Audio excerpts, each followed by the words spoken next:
Assalamualaikum warahmatullahi ta'ala wabarakatuh.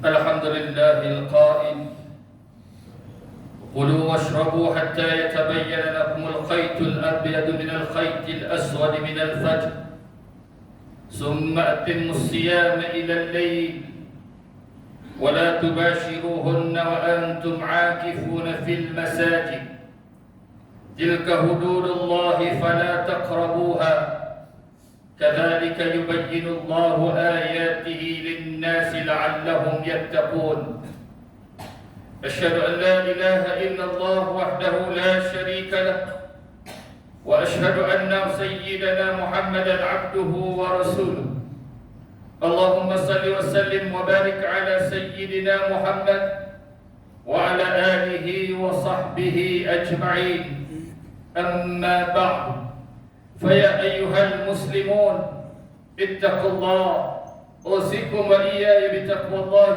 فقد فاز المتقون قال الله تعالى في كتابه العزيز يا أيها الذين آمنوا اتقوا الله حق تقاته ولا تموتن إلا وأنتم مسلمون Muslimin sidang jemaat yang dirahmati Allah Subhanahu wa taala sekalian. Saya menyeru agar kita bersama-sama meningkatkan ketakwaan kita kepada Allah Subhanahu wa taala dengan melaksanakan segala perintahnya dan meninggalkan segala perkara yang larangan. Marilah kita memberi sepenuh tumpuan kepada khutbah yang disampaikan. Janganlah berbuat-buat dan berleka-leka dengan telefon bimbit. Semoga khutbah ini memberi manfaat kepada kita semua.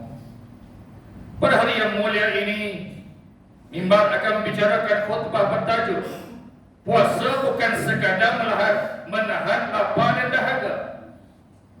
Hadirin Jumaat yang dikasihi Allah Subhanahu wa taala sekalian.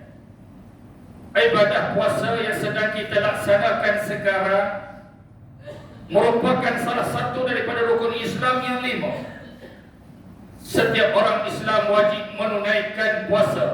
Wajib menunaikan puasa kecuali jika ada uzur syar'i. Di samping kita berpuasa, kita juga perlu mengetahui hukum hakam berkaitan puasa, seperti berniat pada malam hari dan menahan diri daripada makan dan minum pada siang hari di bulan Ramadan, seperti mana firman Allah Subhanahu wa taala dalam surah Al-Baqarah ayat 187 yang telah dibaca di awal khutbah ini, yang bermaksud, dan makanlah serta minumlah sehingga nyata kepada kamu benang putih, yakni cahaya siang, dan benang hitam, yakni kegelapan malam, yaitu waktu fajar. Kemudian sempurnakanlah puasa itu sehingga waktu malam, yakni maghrib. Dan janganlah kamu bersubuhi istri-istri kamu ketika kamu sedang beriktikaf di masjid. Itulah batas-batas larangan Allah, maka janganlah kamu menghampiri. Demikian Allah menerangkan ayat-ayat hukumnya kepada sekalian manusia supaya mereka bertakwa. Kita perlu mengetahui perkara-perkara yang membatalkan puasa, seperti memasukkan sesuatu ke dalam rongga badan, iaitu mulut, hidung, telinga, kubur dan dubur dengan sengaja. Pada waktu siang hari di bulan Ramadan, dilarang melakukan persetubuhan dengan sengaja, dan wajib kata suami membayar kifarah serta qada. Tiada kifarah pada istri kecuali qada sahaja. Hikmah larangan perkara di atas adalah untuk menguji keimanan kita, sejauh mana kejujuran kita terhadap ibadah puasa yang kita laksanakan, dan keyakinan kita bahawa Allah Subhanahu wa taala melihat apa yang kita kerjakan.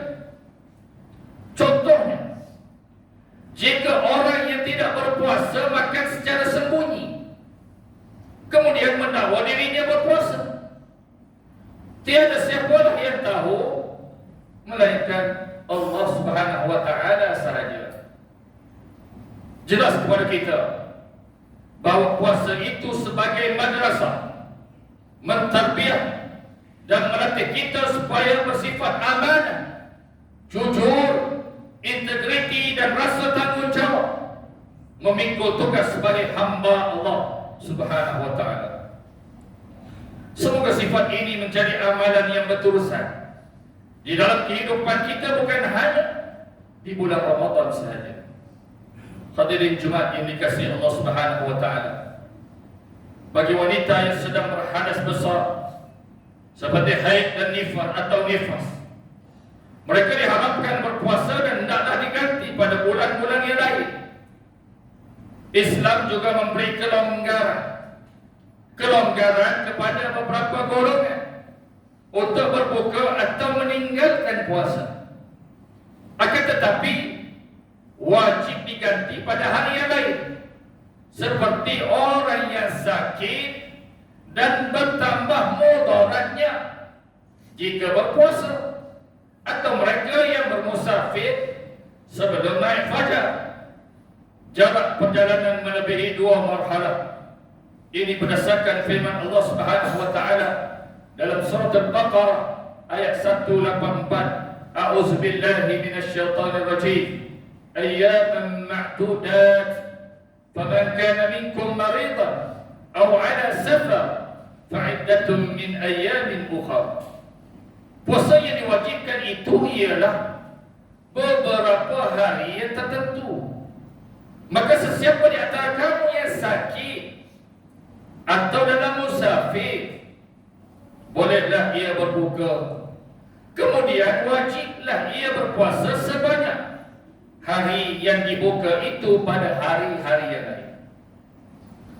Manakala bagi mereka yang tua dan orang sakit yang tiada harapan sembuh dan kedua-duanya tidak mampu berpuasa, dibenarkan berbuka dan dikenakan fidyah sehari secupak beras dan tidak wajib qada. Ini berdasarkan firman Allah Subhanahu wa ta'ala dalam surah Al-Baqarah ayat 184. A'udzu billahi minasyaitonir rajim. Wa 'alal ladzina yutiqunahu fidyatun ta'amu miskin. Dan wajib atas orang-orang yang tidak berdaya berpuasa, yakni kerana tua dan sebagainya, membayar fidyah, yaitu memberi makan orang miskin. Hadirin Jumat yang dihormati sekalian, hikmah berpuasa antara lainnya juga adalah dapat mengelakkan kita daripada bercakap perkara yang kotor, keji, seperti mengumpat, mengeji, menghina, mencaci, hasad dengki, fitnah dan sebagainya kepada orang lain. Dan jangan pula berbuat bodoh, yakni melakukan perbuatan orang-orang jahil seperti mencuri, memekik-mekik, melolu dan sebagainya. Apabila ada orang yang mengajaknya berkelahi atau bertengkar atau orang menghinanya, maka katakanlah, aku sedang berpuasa. Seperti mana hadis yang diriwayatkan oleh Abu Hurairah radhiyallahu anhu, bahwa Rasulullah sallallahu alaihi wasallam bersabda yang bermaksud, puasa itu perisai atau benteng. Maka orang yang melaksanakan janganlah berbuat kotor dan jangan pula berbuat bodoh. Apabila ada orang yang mengajaknya berkelahi atau menghinanya, maka katakanlah, aku sedang berpuasa. Riwayat Al-Bukhari. Hadirin Jumat yang dirahmati Allah sekalian, puasa dapat melindungi tuannya ataupun kita dari melakukan dosa semasa di dunia. Maka puasa juga akan melindungi tuan, yakni diri sendiri, dari azab neraka di akhirat kelak. Seperti mana sabda Rasulullah sallallahu alaihi wasallam yang diriwayatkan oleh Sayyidatina Aisyah radhiyallahu anha, as-siyamu junnatun min nar. Puasa itu adalah perisai dari api neraka. Riwayat Imam Ahmad. Ibadat puasa yang gagal mencegah seseorang yang berpuasa daripada melakukan perkara maksiat, mengikuti hawa nafsu, berkunjung ke tempat maksiat, mengumpat, memfitnah, mengeji, menipu, berjudi dan sebagainya, tidak dapat sama sekali melindunginya dari siksaan azab Allah di akhirat kelak. Maka ia tidak mendapat apa-apa pahala dari puasanya kecuali sekadar lapar dan dahaga sahaja. Ibadat malam yang didirikannya seperti solat sunat tarawih hanya sekadar sahar, yakni berjaga malam sahaja. Ini berdasarkan hadis yang diriwayatkan oleh Abu Hurairah radhiyallahu anhu bahawa Rasulullah sallallahu alaihi wasallam bersabda yang bermaksud, boleh jadi orang yang berpuasa itu tidak mendapat apa-apa daripada puasa melainkan lapar, dan boleh jadi orang yang berqiyam, yakni berdiri di waktu malam itu, tidak mendapat apa-apa daripada qiyamnya, diri malamnya, melainkan hanya berjaga malam. Riwayat Ibnu Majah. Hadirin yang dirahmati Allah, puasa bukan sekadar menahan lapar dan dahaga sahaja, malah wajib bagi kita menjauhi segala bentuk kemaksiatan yang zahir dan yang batin, bagi melahirkan insan yang berakhlak dan berjiwa mulia. Maksiat zahir adalah yang dilakukan dengan anggota yang 7, yaitu mata, telinga, lidah, perut, kemaluan, tangan dan kaki. Manakala maksiat yang batin ialah segala sifat kecelaan yang terdetik di dalam hati, antaranya hasad, marah, cintakan harta, cintakan kemegahan, cintakan dunia, takabur, ujub, sum'ah, riya dan lain-lain lagi dari sifat terkeji. Semua anggota tersebut akan ditanya oleh Allah Subhanahu wa taala di akhirat kelak. Firman Allah Subhanahu wa taala dalam surah Al-Isra ayat 36, a'udzu billahi minasyaitonir rajim. Innas sam'a wal basara wal fuad kullu ulaika kana 'anhu mas'ula. Sesungguhnya pendengaran dan penglihatan serta hati, semua itu pasti akan dipertanggungjawab. Marilah kita tunaikan ibadah puasa dan menghidupkan malamnya dengan penuh keimanan kepada Rabbul Jalil Allah Subhanahu wa taala, mengharapkan pahala dan mengharap mendapat keampunan darinya. Muslimin yang dirahmati Allah Subhanahu wa taala sekalian, bagi mengakhiri khutbah pada hari ini, marilah sama-sama kita mengambil pengajaran seperti berikut. Pertama, umat Islam hendaklah melaksanakan ibadah puasa dengan berpandukan syariat kerana ia merupakan satu kefarduan, yakni kewajiban. Kedua, setiap Muslim hendaklah menjauhi perkara yang dilarang, termasuk maksiat zahir dan batin. Ketiga, puasa adalah perisai yang boleh menyelamatkan orang yang berpuasa dari azab api neraka Allah Subhanahu wa taala di akhirat kelak. A'udzu billahi minasyaitonir rajim.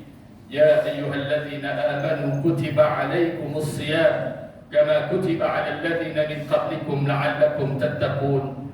Wahai orang yang beriman, diwajibkan ke atas kamu berpuasa sebagaimana diwajibkan atas orang-orang yang terdahulu daripada kamu supaya bertakwa. Al-Baqarah ayat 183. Barakallahu li wa lakum bil Qur'anil 'azim wa nafa'ani wa iyyakum bima fihi min al-ayati wadh-dhikril hakim wa taqabbala minni wa minkum tilawatahu innahu huwas sami'ul 'alim. أقول قولي هذا وأستغفر الله العظيم لي ولكم ولسائر المسلمين والمسلمات فاستغفروه إنه هو الغفور الرحيم. الله